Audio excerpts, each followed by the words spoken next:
안녕하세요. 책데이트 시간입니다.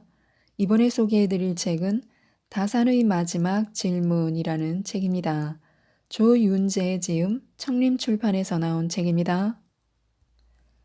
이 책은 다산 시리즈 마지막 편입니다.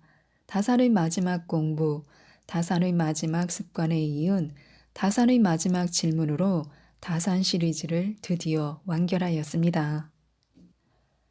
다산은 자신의 삶이 헛된 것은 아닌지 유배지에서 스스로에게 수없이 물어봤습니다. 그리고 51살에 이르러 논어를 다시 편 다음 삶과 죽음의 질문들을 정리했습니다. 공부란 답이 아닌 질문을 찾아가는 과정으로 인간에게 있어 가장 큰 질문은 사람이다. 사람을 깨닫기 위해서는 나 자신부터 알아야 한다. 그리고 나를 깨달아가는 과정은 나를 사랑하는 데에서부터 시작한다며 인생의 마지막 질문을 어떻게 나를 사랑할 것인가에서 찾았습니다. 자신에 대해 잘 알고 사랑하기 위해서는 마지막 순간까지 멈추지 말고 성장하고 물들이고 싶거든 먼저 물들고 매일 하나씩 보태고 매일 하나씩 비우라고 깨달음을 주고 있는데요. 몇 가지 살펴보도록 하겠습니다. 다사는 이렇게 질문했습니다. 천하에는 두 가지 큰 기준이 있는데 하나는 옳고 그름이요 또 하나는 이익과 손해다. 이 두 가지 큰 기준에서 네 종류의 큰 등급이 생긴다. 옳은 것을 지켜서 이익을 얻는 것이 가장 큰 등급이요. 옳은 것을 지켜서 해를 받는 것이 그 다음이며 나쁜 것을 쫓아 이익을 얻는 것이 그 다음 등급이다. 가장 나쁜 등급은 나쁜 것을 쫓아서 해를 받는 것이다. 너는 지금 내게 필천에게 편지를 보내 용서를 빌라 하고 또 강가와 이가에게 애걸하라고 하니 이는 세 번째 등급을 구하고자 하는 것이나 끝내는 네 번째 등급으로 떨어지고 말 것이다. 내가 무엇 때문에 그런 짓을 하겠는가? 기약 없는 귀양살이 언제 끝날지 모르는 척박한 삶에서 다사는 지쳐갔습니다. 세속에 빠져 학문의 길에서 떠났으나 이제야 여가를 얻게 되었다라고 담대하게 귀양에 임했지만 세월 앞에서 무너지는 몸과 마음은 어쩔 수 없었습니다. 마음은 수시로 어디론가 떠나버려 잡념이 천갈래 만갈래로 흩어졌고 중풍은 점차 심해져 오한과 마비에 시달렸습니다. 지필에 매진하며 앙다 물었던 버릇 때문인지 이도 하나둘 빠져 음식을 먹기도 힘들었습니다. 다산 자신은 물론 누가 보아도 살 날이 얼마 남지 않았음을 짐작하게 했습니다. 이러한 아비의 상황을 보다 못한 큰아들이 편지를 보냈습니다. 그 당시 실권자이자 다산을 미워했던 홍의호, 강준움, 이기경 이 세 사람에게 용서를 구해 귀양을 면해보자는 효심에서였습니다. 이들의 행태를 아는 다산은 아들의 편지를 읽고 많이 섭섭했고 또 분노했습니다. 아들이 자신의 뜻을 몰라주는 것이 안타까웠고 권력자에게 비굴하게 고개를 숙이라는 권유에 화가 났습니다. 다산의 편지는 이렇게 이어집니다. 내가 돌아가고 돌아가지 못하는 것은 큰일이지만 죽고 사는 일에 견준다면 하찮은 일이다. 사람이란 생선을 버리고 곰 발바닥을 취해야 할 때가 있는 법이다.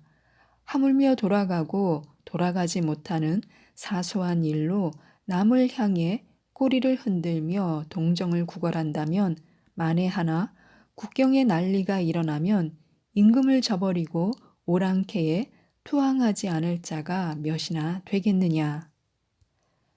내가 살아 고향에 돌아가는 것도 천명이요 고향에 돌아가지 못하는 것 또한 천명이다. 그러나 사람이 도리를 닦지 않고 천명만 기다린다면 이 또한 이치에 합당치 않다. 나는 사람이 도리를 이미 다했다. 그럼에도 끝내 돌아가지 못한다면 이 또한 천명의 따름이다. 강시 그 사람이 어찌 나를 돌아가지 못하게 할 수 있겠는가? 마음을 편히 갖고 염려하지 마라. 잠시 세월을 기다리는 것이 합당한 도리인즉 다시는 이러쿵저러쿵 하지 마라. 다사는 끝없이 계속될 것 같은 귀양 생활과 척박한 환경에서 어쩔 수 없이 마음이 흔들렸을 것입니다. 그리고 그때마다 자신에게 질문을 던졌을 것입니다. 자신이 겪고 있는 고난과 알 수 없는 미래로 흔들리는 그에게 해답을 준 것이 바로 논어의 지혜였습니다. 그 어떤 어려움이 닥쳐도 천명임을 알고 사람의 도리를 다하며 잠잠히 때를 기다리면 반드시 이겨낼 기회가 온다는 것입니다. 말은 그 사람의 전부가 담긴 그릇입니다. 교묘한 말과 꾸미는 얼굴을 하는 사람들 중에는 인한 사람이 드물다. 공자는 수양이 단순히 내면에 머물러서는 안 되며 반드시 외면으로 드러나야 한다고 강조했습니다. 외면으로 드러나는 것 중에 대표적인 것이 바로 말입니다. 따라서 논어에는 말에 관한 가르침이 많이 실려 있습니다. 먼저 실천하고 그 다음에 말하라. 옛사람은 말을 함부로 하지 않았으니 행동이 따르지 못할 것을 부끄러워했기 때문이다. 군자는 말에 대해서는 모자란 듯하고 행동에 대해서는 민첩하고자 한다. 말은 뜻을 전하면 그만이다. 이외에도 논어에는 말에 관한 지혜가 많이 실려 있는데 말을 잘하라는 것이 아니라 절제하라는 가르침이 대부분입니다. 심지어 위정에서는 제자 자장에게 출세하기 위해서도 말을 조심해야 한다고 이릅니다. 많은 것을 듣되 의심스러운 것을 빼고 그 나머지를 조심스럽게 말하면 허물이 적다. 많은 것을 보되 위태로운 것을 빼놓고 그 나머지를 조심스럽게 행하면 후회하는 일이 적다. 말에 허물이 적고 행동에 후회가 적으면 출세는 자연히 이루어진다. 말에는 그 사람이 거쳐온 삶이 담겨 있습니다. 그래서 말을 한다는 것은 인생을 건다는 것이기도 합니다. 돈은 쓰는 것이지 돈에 쓰여서는 안 된다. 부가 구해서 얻을 만한 것이면 비록 채찍을 잡는 천한 일이라도 나는 하겠다. 그러나 추구해서 안 되는 것이라면 나는 내가 좋아하는 바를 따르겠다. 흔히 동양 철학에서는 부를 부정적으로 볼 것이라고 생각합니다. 하지만 논어를 보면 공자는 부를 부정하지 않았습니다. 잘 알려진 견리사의, 견득사의 성어가 이를 말해줍니다. 부자가 되는 일, 이득이 되는 일이 생긴다면 반드시 그것이 의로운지를 생각해 본 다음 취하라는 뜻입니다. 만약 부자가 되려는 욕심에 아무 생각 없이 이익을 취한다면 잘못된 길로 빠질 수 있습니다. 탐욕이 이끄는 대로 이끌려 간다면 어떤 부귀를 누리더라도 그 삶은 부끄러워집니다. 그러나 부귀가 무조건 부끄러운 것은 아닙니다. 부귀를 어떻게 쌓았는지 그리고 얻은 부귀를 어떻게 누릴지에 따라 얼마든지 부귀는 누릴 만한 것, 가치 있는 수단이 될 수도 있습니다. 예문은 세 가지로 다르게 생각할 수 있습니다. 먼저 부를 취하는 정당성입니다. 견리사의가 뜻하는 바와 같이 부를 얻는 방법이 정당한가라는 물음인데요. 만약 그 방법이 정당하다면 취하는 방식으로 귀천을 나눌 수 없고 그렇게 축적한 부 또한 얼마든지 누릴 만한 것이 됩니다.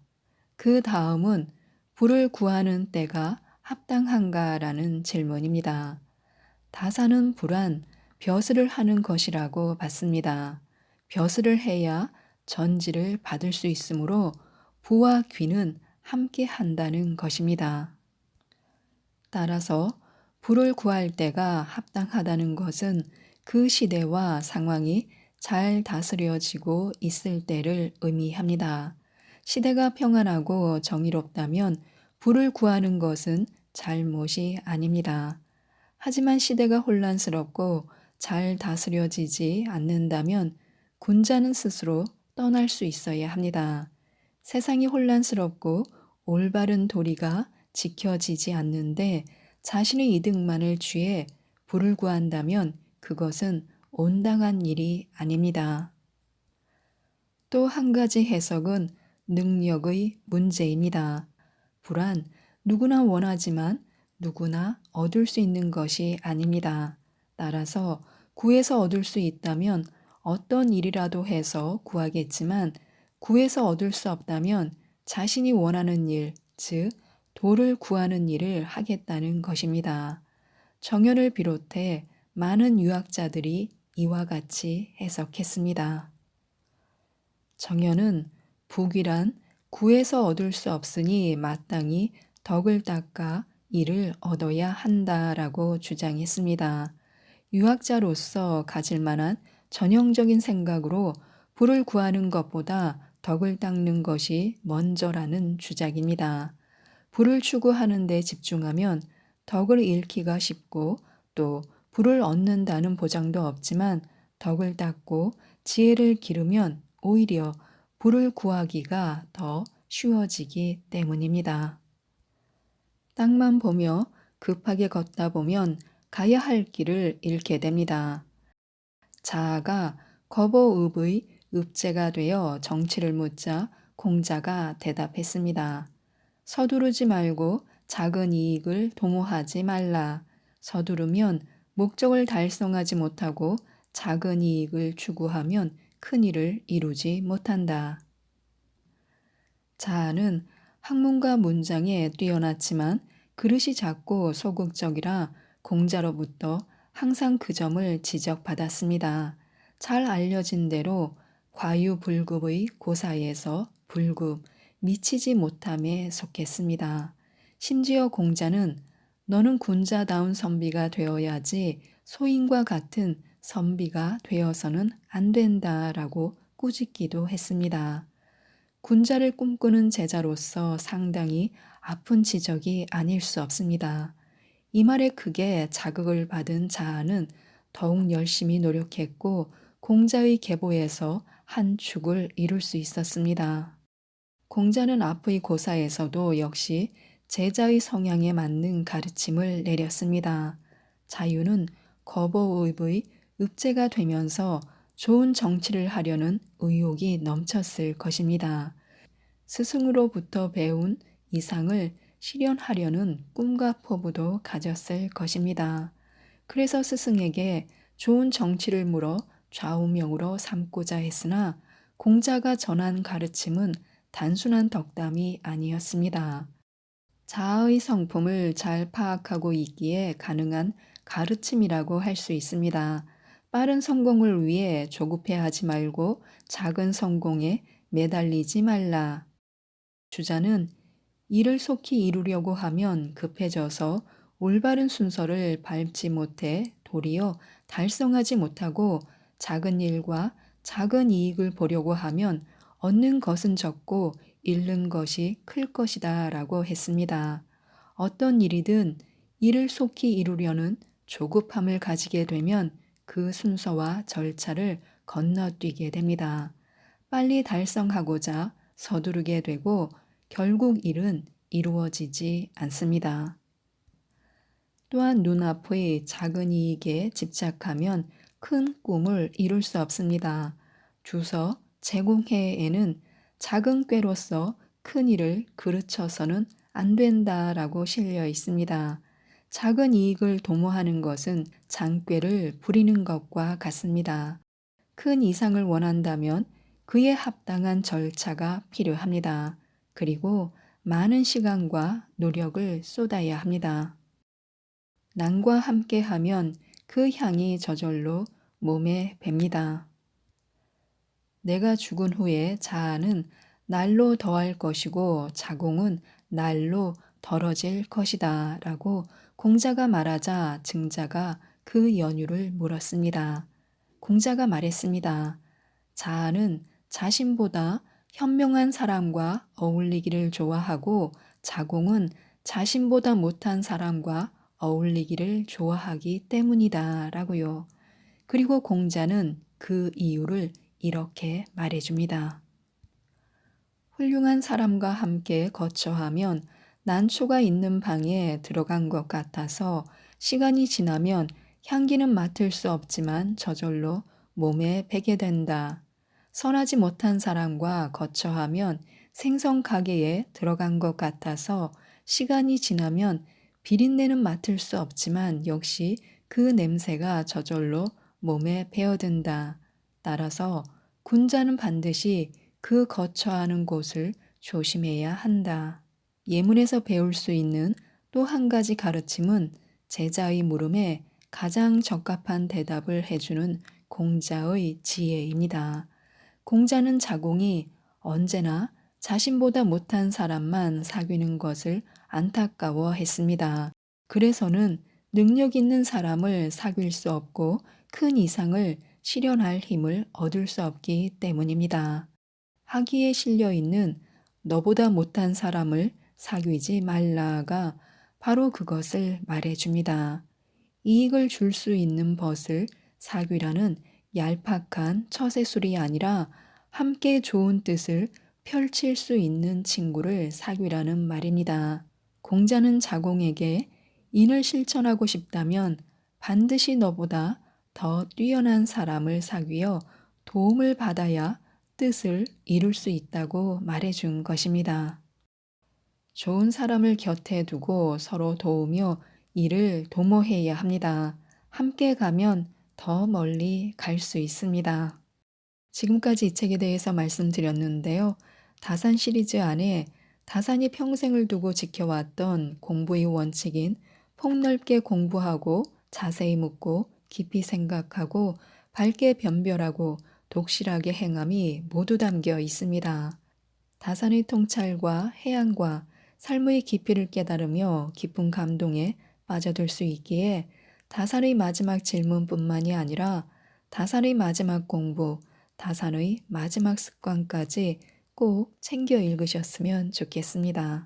이상 책데이트였습니다. 감사합니다.